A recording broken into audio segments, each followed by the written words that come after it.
Hello and welcome to Categories TV. My name is Jason J. Rock Houston, and our guest today is metal thrashing Mike from the band Infernal Tyrant. How you doing today, Mike? I'm good, man. Just hanging around the house. Been excited about this interview all day, promoting the new EP. Getting ready for your what's left of your 3-day Memorial Day weekend, right? Yeah, no, I lucked out on that one, man. I thought it was only going to be a 2-day weekend. We thought we were working Saturday, but Death Angel, I love that. So you're all into metal, yeah, huh? Yeah, yeah. No, I mean, really, I am kind of all over metal in general as far as the style. There's so much of it out there. sure. And But I just saw them. it's funny. I was having a conversation like about metal and what is metal with somebody the other day, and it's funny how much the definition of what is metal has changed. I mean, I remember when I was growing up, like for example, in the '80s, and Bon Jovi was referred to as heavy metal simply because of the length of his hair. Yeah. Yeah. Well, I mean, if you go back to the '70s, people were already calling Steppenwolf that. So, And simply because they had the words heavy metal in the song. yeah, heavy metal thunder. Yeah. It's funny how much that has changed. But your band Infernal Tyrant, how long has the band been together? Can we really call it a band? It's really just two guys Oh wow. Okay. writing music and releasing it. But I guess about a year, Okay. going on a year. And how did you guys get together initially? What did it have anything to do with the COVID lockdowns and all that? A little bit. For me, it just started that way because on the first album, if you go listen to Fall from Grace, I do all the singing on that. And there went my video camera again. Okay, well, But I'm still here. We still got audio. Yeah, we'll play with this. Like I said, we'll make it work. We'll make it work one way or the other. Now, I just started recording out of a need to record because I hadn't played music in it had been a year, I think, since my band had broken up at the time. Wow. My son had just been born, so I had a lot on the plate, and I got the urge to write again. I think I was trying to quit smoking at the time, and it was something to kind of give me something to do. And were you always a singer, or did you start out like a lot of people on the guitar or other instruments? I started out on a guitar. No, I'm not a singer by any stretch of the word. No, that's why I got Billy, though. I had worked with Billy in bands before, and he was just a really good fit for what I wanted to do. Yeah. So I just went with that. Billy I think he sounds great on the new stuff. Yeah. And I like the direction we're going in, and it seems to be faring pretty well for us because we're, gaining some momentum with listens on Spotify and things like that. Gaining momentum in social media in general. Sure. And I got to tell you, Mike, in doing these interviews, like I was telling you before we went on there, I'm kind of new doing these video type interviews. For years, I did it the old school way over the phone, and that was a lot of fun. But I had a friend that kind of really encouraged me to do this, and I'm glad he did, because each video, kind of like what we're doing today, each video interview has kind of a personality, a life of its own. Yeah. And the one so far we've been doing has very much a personality. Your video keeps coming in and out, but you know what? That's all right. We can make it work. That gives the interview itself, kind of a story, a backstory, if you will. I hadn't had to use my Zoom, and God, it's been probably 3 months, and they just did an update. So yeah. Oh, there you go. That could be it. But getting back to Infernal Tyrant, I always love to ask people, what's the story behind the band's name? For example, I mean, I'm aware there's another metal band called just Tyrant.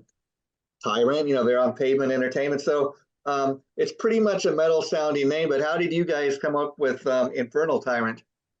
It just happened because I wrote the song Infernal Tyrant. Okay. I was at work. I'd written all these riffs. I needed lyrics, and I was crashing. Have you ever drank a Bang? Okay. They're made by Redline. Okay. This is some high energy stuff. I should not have drank that, and it was the first one I'd ever drank, and I drank the whole thing. So needless to say, halfway through the shift while I'm at work, I'm just like, God, I'm crashing, man. I bet this is what Satan felt like when he hit the ground, and I started coming up with lyrics for Infernal Tyrant, which is about the fall of Satan.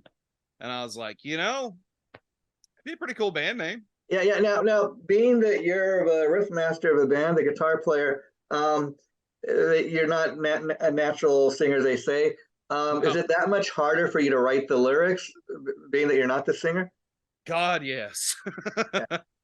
It's so much easier for me to program the drums, write the guitar riffs, play the bass, because I can just kind of naturally do all that stuff. Yeah, at yeah. that point, you know, I mean, as natural as you can be when you're programming drums, you know. Uh-huh. But no, I can just kind of pick up the guitar and I'll just play till I like something and I can go with that. But when it comes to lyrics, there's just this having to sit there and it's a thought process. And, you know, Once you get done though writing a song, do you feel like, hey, I've come up with all these great lyrics now. I feel like I've really accomplished something. I created this song, and then take it the next step to where your singer puts his vocals on it, does his magic, and he's kind of interpreting your song. That's got to be kind of the ultimate feeling. Oh, wow, I got this great singer, and he's kind of interpreted my song, you know? yeah, no, there's definitely a great vibe to that. There's a fulfillment, you know. Mm-hmm. Even when I did the vocals on the first one, you know, it was just there was a sense of fulfillment. Yeah. As I'm growling into this, I've got it right here, my 58, you know. But I think it's a more fulfilling listen back with Billy singing it too. So, and I got to just kind ask of you, cover backing now. So. I got to ask you, Mike, how old were you when you first started playing guitar, and kind of share with us what was it about the guitar? Why is that instrument your instrument of choice, if you will? I was 12 years old when I picked up the guitar, and the year prior I just heard Ride the Lightning. Oh wow. Playing hooky from school, and my aunt let me hear it. You know, she was a great influence. Right. Yeah. So I listened to Metallica for like the next year. I got into like same stuff everybody gets into, the Gateway stuff. It's Ozzy and GNR and stuff like that. Going through my mom's tape collection, you know. Mm-hmm. You know, I might have listened to a little bit of Bon Jovi back in the day. Who didn't? I mean, who didn't? And I'll be real honest with you. I like all hard rock and metal pretty much. I mean, a lot of what I listen to is maybe more what you call classic hard rock, but I kind of have a taste for it all. Even from time to time, you find me maybe listening to something by Tom Petty or Eagles. And let's be honest, why is that? Because you know what? If it's a good song to me, it's a good song. I mean, and those are artists and songs being played on the radio 50 years later, and there's a reason for that. Yeah, no, I actually hate the Eagles, but that's only because I worked with a guy at a music store. Okay. And that's all he ever played on his guitar was Eagles. Yeah, I can see that. Yeah, no, it drove me batshit crazy. Love Tom Petty though. Yeah. No, kind of what got me into guitar playing was just listening to the riffs and stuff. I wasn't overly attracted to the drums. Mm-hmm. Nobody's attracted to the bass when they first start. Yeah. So oftentimes the bass player, people will have that belief that they must be a failed guitar player. Yeah. Yeah. No. Well, a lot of times, you know, with bass players I've had before in bands were former rhythm players. I mean, that's how Geezer Butler started on bass. Yeah. So, no, but kind of what led me into guitar was just listening to Kirk and James play. Mm-hmm. I mean, that's really it was Kirk and James, because I was like, there's something special about it. So being that Metallica is one of your gateway bands, I got to ask, probably like a lot of people, I'm assuming you're a huge fan of, you mentioned, I think, Kill 'Em All. Ride the Lightning, the first 3 albums. But by the time they get to the Black Album, are you at all a fan of that? Or are you like a lot of people think, hey, they sold out? Half and half. Yeah, it's half and half. I'm not old enough to just go, oh, they sold out. Yeah. You know, I'm old enough that I can go Saint Anger, those sellouts. You know. Yeah. But no, there's good stuff on there. I think my favorite song off there is Holier Than Thou. Like even with the current lineup, I would say that to me at least, the newest album they just recently put out, it maybe is the best with that lineup. And you know, that's just my opinion, but maybe part of that. Maybe part of that's because I really enjoyed going to the thing the night before the album came out, the global premiere. I thought, you know, they put a music video out for every song, and I thought, you know what, that's a new way to kind of premiere an album. Not every band has Metallica's budget, of course, but I thought that would be a cool way for different bands, even having an internet event, maybe the night before your album comes out, and maybe just kind of doing a thing where you describe each track or what went into the making of a song, you know? You know, I actually got to say, I think their best album since they've had Trujillo has been probably Death Magnetic.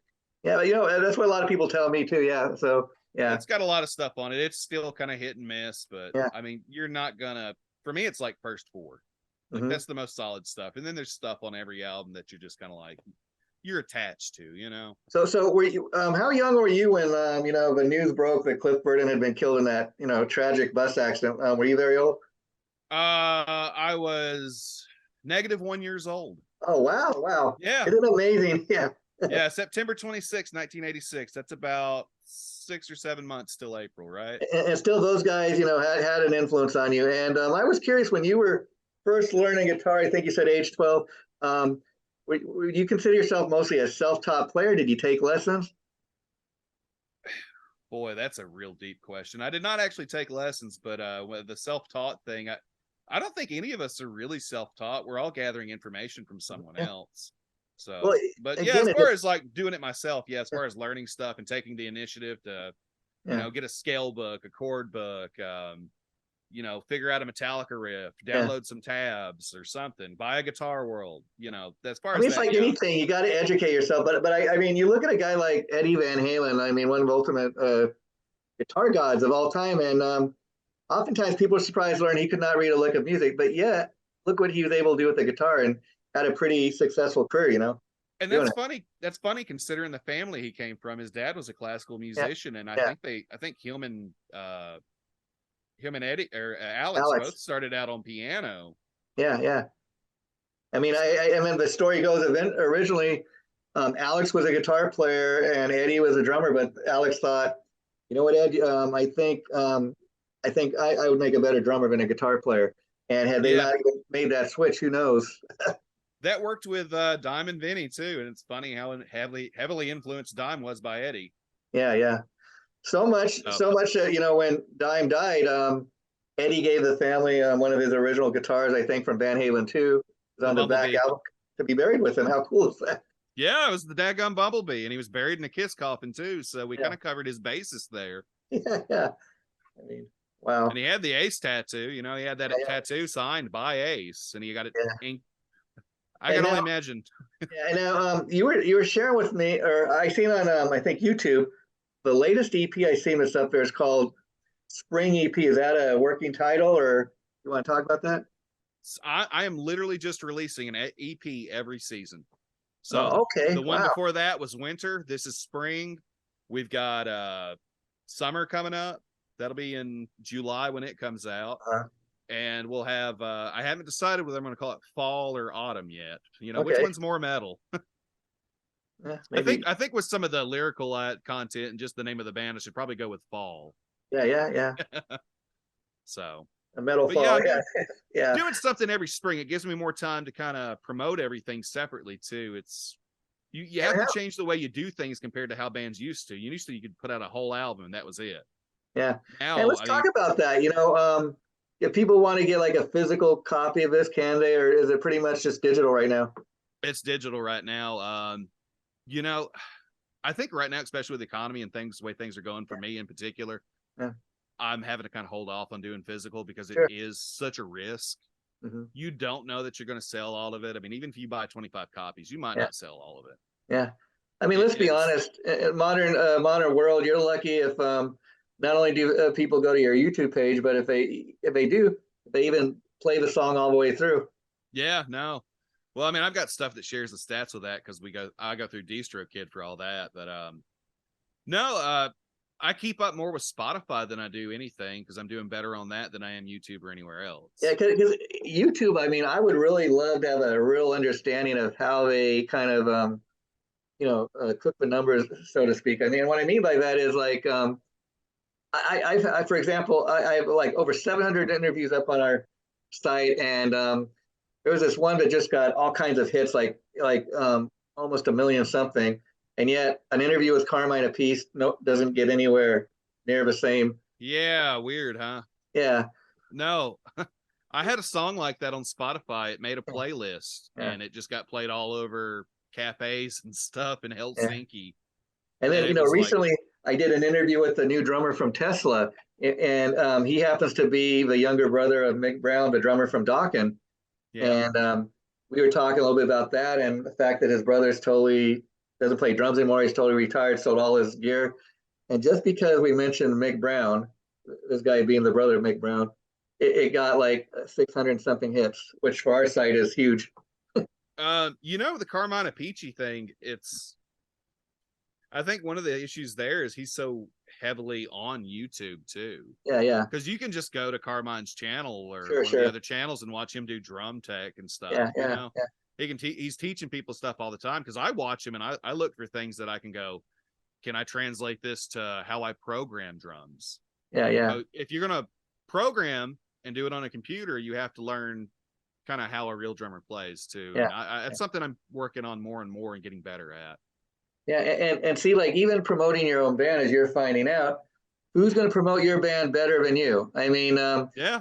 even if you guys were signed to a label and they put it out on their label, they've probably got at least 10, 20 other bands signed to the label. And if your album doesn't sell right out of a box, they're gonna okay, we're gonna drop you and move on to the next band. Yeah. Well, that's, I'm not looking for a label or anything either. No, I'm just saying, I'm just giving you an example, and that's why a lot of times. That's kind of why I'm not looking for a label either. You never know how it's going to go. I mean, and of course it's great if you do have a label behind you, you got maybe a little money to back you up, but at the same time, you don't have a guy from a label telling you, you know what, I know you guys are a metal band, but we need something that can get on metal radio. It's a little too thrashy or whatever. You don't have to deal with that, No, I don't. The only downside of that is I have to do most of my own PR. Yeah. Other than what we've done with Online Metal Promo, who's been great. Thanks again to Ben for hooking this up. You guys need to check that out. I will tell you, Lord of PR, our mutual friend, who's basically your publicist, he is great at what he does, and absolutely. I can't tell you how many great bands he's given me. I mean, in the last 2 days, talking to you, yesterday I was talking to another band he works with called, Burning Legion, and just great bands. And a lot of them, like you, they probably wouldn't get the recognition they deserve. You did not have such a great PR person. Right. Yeah. No, I mean, Ben's great. Well, I've worked with Ben before as a podcaster too, because I do Metal Thrashing Nerd podcast. Okay, I was because I'm glad you brought that up, because he wanted me to talk to you about that, and that's probably, I guess, why I had trouble finding it on YouTube. He was telling me it was called, I think, the Thrashing Mike podcast, but then I did see something that said the Thrashing Nerd podcast or something like that. Yeah, there's only a little bit on YouTube. Most of my stuff's going to be on Spotify, Buzzsprout, Apple Podcasts, things like that, because I don't really do a lot of video stuff with that. So tell us what the show is, what's it called again, and how can people check it out? Metal Thrashing Nerd podcast. I mean, you can find it on any place you can go listen to podcasts for starters. I just don't upload everything to YouTube on my personal YouTube channel for that, though. So I just do certain things on YouTube occasionally, and I haven't been doing a lot with the podcast lately. I guess I should probably explain that a little bit. It's just been the music lately. I've been trying to focus on this a little more. The podcast at times can be stressful. Sure. The scheduling takes up time from the family sometimes, whereas the music, I don't have to schedule as much. Yeah. I mean, even with what I do, these type of interviews, I do it around my work schedule, and I'm still trying to, maybe not every day, but almost every day we got something scheduled. Just like I said, we have over 700 interviews posted. We've been doing this since 2007. So, and I think we get, like anything, you get better the more you do. But how do you get a lot of your guests? Is it just people from being a musician yourself, or different PR places? I go through social media and I'll put out, hey, I'm looking for guests, and hope I find somebody desperate enough. You know. Well, it's been my experience, Mike, that in doing shows like this, that in talking to any band, I mean, I think anybody, if you give them opportunity to kind of tell their story, they got a story to tell. And what's interesting in doing these Zoom interviews, we can have more than one guy in the band take part now, and which is a lot of fun because you get more than one guy's perspective, Yeah, absolutely. And I feel that, every guy in a band, maybe has a story to tell. Sometimes you'll find that in bands, one or two guys do all the interviews, and they're like, okay, guys, you don't get to do any interviews. That's our job. we decide what gets to go out. Yeah, and it's not even like that for me with Billy. It's just for me and Billy, there's scheduling issues too. Yeah. That's why this is a recording project for us. Yeah. But no, I could probably tell you Billy's perspective is Mike writes a bunch of riffs, sends it to me, and then I'll try to write lyrics. If he has trouble, he comes to me. We work together. We try to keep it as collaborative as possible. If he doesn't like something I send, I want him to tell me. And do you guys have ever a desire to even maybe like just as a one-off do some type of live playing, or you want to keep it as a studio project? You know, if this thing got really big on Spotify or something like that, I'd be tempted to do shows. Yeah. But otherwise, no, not really. I don't feel like lugging around a bunch of amps and gear and Yeah, hiring yeah. a drummer, training a bass player, training a rhythm guitarist, possibly a third guitarist to cover all the extra harmonies and stuff that I do. Yeah. Because I mean, I kind of treat it like Quorthon treated Bathory. Yeah. And I'm a huge Bathory fan. And it's cool too that you can kind of do it at your own pace. I mean, there isn't that pressure from a record company to, hey, it's called the spring CD. We need it out by such and such a date, you know. No, the problem then is I have to deal with the pressure of myself, and I'm worse than the damn record company. You know, I am like very nitpicky about like I have to be doing something, writing something, putting something out. My wife could tell you if I'm not like writing or actively trying to do something musical, then I'm probably a little bit off my game. I'm not my usual self. I'm probably a little bit snappier, you know. I'm more liable to jump, not her throat or the kid's throat, but somebody else's throat pretty easy. Yeah. Like I need that. I don't know about other people, but when it comes to playing music or writing or being creative, I need some kind of creative outlet. Yeah. Yeah. And so it's fun to do this internet thing too, because like I said, you can kind of decide how you want to promote your stuff, and you can kind of do it your way. Yeah, absolutely. No, I mean, that's the best part, is kind of doing it my way. But there's still at times, man, even with this, where you'll notice one track's picking up a lot of steam and maybe another didn't. And you're like, well, maybe there's something there that I could use and try doing something like this again to further promote the music. And somebody else was sharing with me, another musician, that another thing in promoting your music is because the internet, sometimes you forget the internet is worldwide, that he was explaining, like, even with his music, he'll find that a particular song maybe is more popular in one part of the world than another for whatever reason. Yeah. Well, it's kind of always been that way, really. You know, certain bands that have singles pop up in Europe and nothing in America, or what's popular in America might not be popular in Europe. Yeah, like Kiss has a song off their album from 1980 Unmasked called Shandy, was a huge hit in Australia. So every time they go to Australia, they have to play that song, but they don't typically play it in the United States just because it didn't have the same popularity. You know, some of that is absolutely cultural too. Like it comes down to culture. Like if you go looking at cultures, there are very different musical tastes. I mean, as far as melodicism, phrasing, harmonies, things like that, even time signature wise and stuff like that. Yeah. So and, I mean, there's a definite big difference between cultures as far as musical taste, for sure. Yeah. And you mentioned being influenced by like guitar players like James and Kirk, but who are some of the other guitar heroes that kind of influenced you?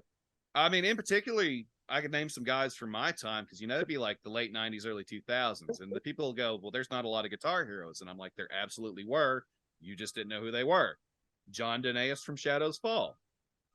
Jeff Loomis from Nevermore. Doc and Dallas Coyle from God Forbid were great guitar players. Both the guys from Lamb of God, you know, there are guitar heroes. Diamond Zach were still flying the flag at the time for guitar playing. There were a lot of good guitar players you just didn't know. Alexi Leo, you know, that's from my time period. Michael Ackerfeld from Opeth. It's funny you say that, because I remember at the time not being a big fan of like some of those new metal bands, for that simple reason that a lot of those bands, they did go during interviews and they'd say like, yeah, we don't believe in having guitar heroes, you know. And my attitude at the time was like, well, why the hell not? You know. Yeah, what's wrong with it? Yeah. It was this snooty thing, I guess. I don't know. It turned in when it started with like the Cobains and stuff popping up. I can understand. Hair metal had blown it out the water, you know. But towards the end of the 90s, I mean, you got guys like Jack White coming up, and he's like, yeah, Stevie Ray Vaughan, blah, blah, blah, blah, piece of shit, blues player. Blah, blah, blah. He's not a real blues player. And it's like, who the fuck is this jackass from Detroit to talk about a Texan playing guitar? Yeah. You know. And so how big of a Pantera fan were you? Back then, really huge. Nowadays, not as much. A little bit, Yeah. little burnout. I I think got to even ask, what do you think about the so-called Pantera reunion? I think they picked the two perfect guys for the job. If they were Yeah, going to pick two people, those two guys were the ones to do it because they were both really good friends of the other two members. Yeah, and I know they don't really care what I think, but I will say this: I think you're exactly right about that, and I have nothing against Charlie and Zach, doing it because No, let's be honest, if an opportunity came like that towards any musician, most of them would take it. The only reason I have any kind of issue with it though is and again I don't know all the facts, but they're saying, oh, like we're doing this for Diamond, Vinny, maybe they are, but like I know when Vinny was alive, he had no interest in doing it. He didn't really give his blessing, and now you got Bill and Selma saying he's doing it for Vinny and Dime, and I get why he would want to do it, but I don't know if Vinny Paul was still alive, maybe doing it, or if they'd be allowed to even. I don't know that he could afford to tour on down, honestly, or anything off of his label because touring's expensive as fuck now, and you're not making nothing. Yeah, that's another reason you're not going to see me out touring. It's just too expensive. Oh, sure. I've interviewed enough bands on the Metal Thrashing Nerd podcast to learn that. I've learned so much just from listening to these bands talk. And I've learned so much about music and putting it out and releasing it the way I do, and also why I won't go tour.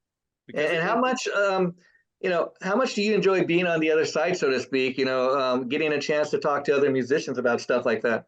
Man, when I got the time to do it, I love it. Yeah. I love hearing people's stories. I could talk to about anybody about music for days, Yeah. I just went to the music store yesterday just to do that. I mean, I was tempted to buy a Les Paul, but I didn't. Hey, where are you from? I got to ask because, that is such an old school thing, going to the music store. I am from a small town called Dalton, Georgia, and we do have a local music store here. We used to have a couple, I think some of the guys aged out and kind of retired. But this one, luckily, dude's son has took over and kind of I'm being real honest. I live in, Los Angeles, California, and the closest record store to me, you got to drive all the way to Hollywood, which is about 45 minutes. Oh, wow. Yeah. No, I mean, it's crazy. In Georgia, you can almost always find a music store, it seems like. I mean, even where I live, you can probably, you can go to the local Target. They got a lot of vinyls kind of making a comeback. You can maybe get the Beach Boys' greatest hit, but I'll be real honest, most of my music I buy online these days. I've got some options for that. Like if I want to, I can go up to Tennessee and I can go to the Smoky Mountains. I know of a record store up there I like to go to. How cool is that? Rhythm section. So I can go up there. That's a 3-hour drive though. Yeah. I can take an hour and drive down to Cartersville from here in Dalton to further south towards Atlanta, and I can go there for RSD and stuff like that. So there's options for me. But sure. I mean like anything. I'll give you a funny story with that. Like, it's just getting weird sometimes because Tesla, a band that I'm a huge fan of for years, they just came out with a new live album last Friday, and so I wanted to get it by the release date, which was Friday, and I don't really know what the whole story is, but they're telling me I'm not going to get it till July 18th, and I'm like, okay, that many people buying the product, that's good, I guess. Yeah. I mean, hey, it's great. Yeah. That's great to see Tesla making some money. Yeah. It's great really to see any band. I mean, you were talking about the cost of touring. I read an article online somewhere recently where Roger Daltrey from The Who was talking about the fact that the Who's pretty much decided that they're going to pretty much retire at this point. Him and Peter getting up there in age, but he's saying if we ever do any more live shows, it'll probably be just in England or Europe where we live because even The Who is losing money taking their show on the road. Yeah. Well, I mean, there's some other bands too. I know Godsmack. We all thought it was kind of funny. Godsmack going to do a tour in Brazil and nobody was buying tickets or anything. And it was costing them too much money, so they had to cancel it. Yeah. And I was like, dude, you've been telling everybody to keep away for over 20 years, Yeah. So They're finally listening what do you expect? Yeah. You've been pushing everybody away. And Metal Thrash and Mike, before we wrap it up for today, I want to thank you for taking time to do this and just say, anytime you want to promote any of your music or you got a video or a podcast gets up and going again, and you want to promote that, feel free to let the Lord of PR know. Reach out to me, and we'll hook you up again. All right, I appreciate you, man. Thank you so much. I appreciate your time and what you're doing.